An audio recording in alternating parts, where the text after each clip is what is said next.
exothermic reactions. Reactions in which energy is released out in a reaction.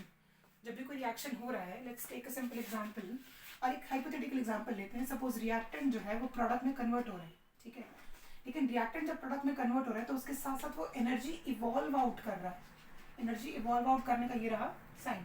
Then these reactions will be called as exothermic reactions. Exothermic reactions के case में तो जो delta H होता है वो होता है नेगेटिव. नेगेटिव क्यों होता है?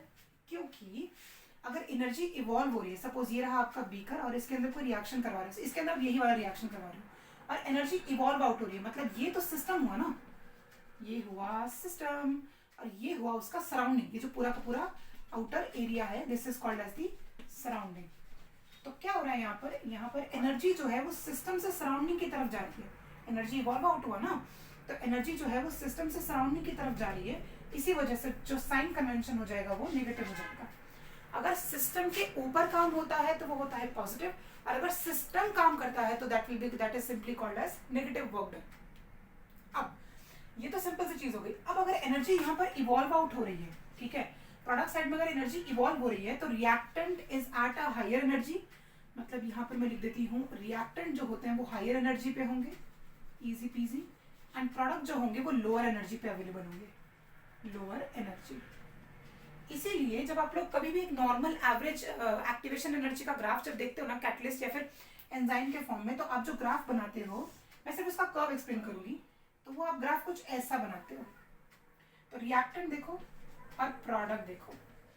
रिएक्टेंट अगर यहाँ है तो प्रोडक्ट को ट्रेस बैक करोगे तो प्रोडक्ट जो है वो यहाँ है. तो प्रोडक्ट की एनर्जी जो है वो लोअर है एज कम्पेयर टू रिएक्टेंट.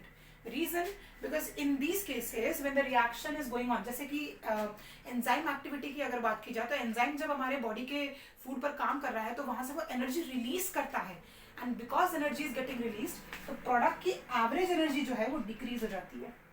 इसलिए प्रोडक्ट लोअर एनर्जी पे होगा और रिएक्टेंट जो है वो हायर एनर्जी पे होगा. अच्छा जगह है.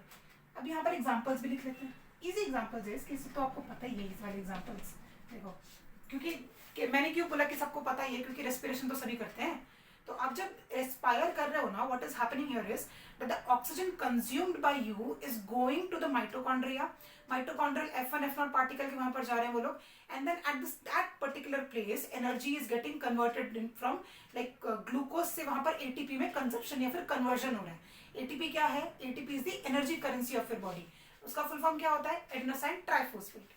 तो आपकी बॉडी में जो ग्लूकोज है वो पहले जा रहा है ग्लाइकोलिसिस के थ्रू, फिर जा रहा है क्रेब्स साइकिल, फिर एक और साइकिल के मतलब जिसको हम कहते हैं electron transport chain, etc cycle. ये तीनों के तीनों चेन से फाइनली जाके एटीपी जब बनता है, that energy is getting in your body. वो एनर्जी से, अब वही एनर्जी मेरी बॉडी में है तभी तो मैं बोल पा रही हूँ.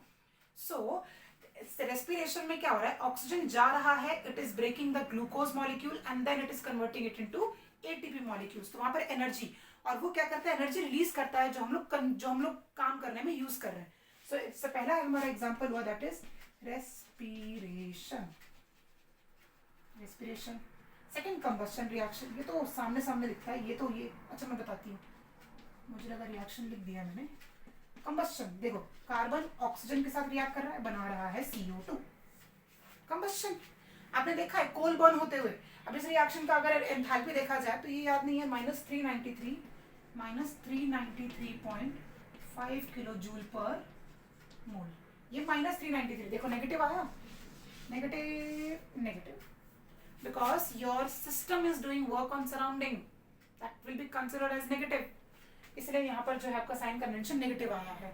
Other than that firing of fire crackers, आप लोग जो दिवाली में जलाते हो फायर क्रैकर्स, उसकी वजह से एनर्जी बाहर की तरफ निकल रही है, वो एक एग्जांपल हो सकता है.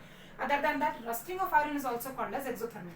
Reason because that is breaking bonds. मतलब रस्टिंग क्या कर रहा है? आयरन के बीच का जो मेटल बॉन्ड है वो तोड़ रहा है ना, तभी तो उसको कमजोर कर रहा है.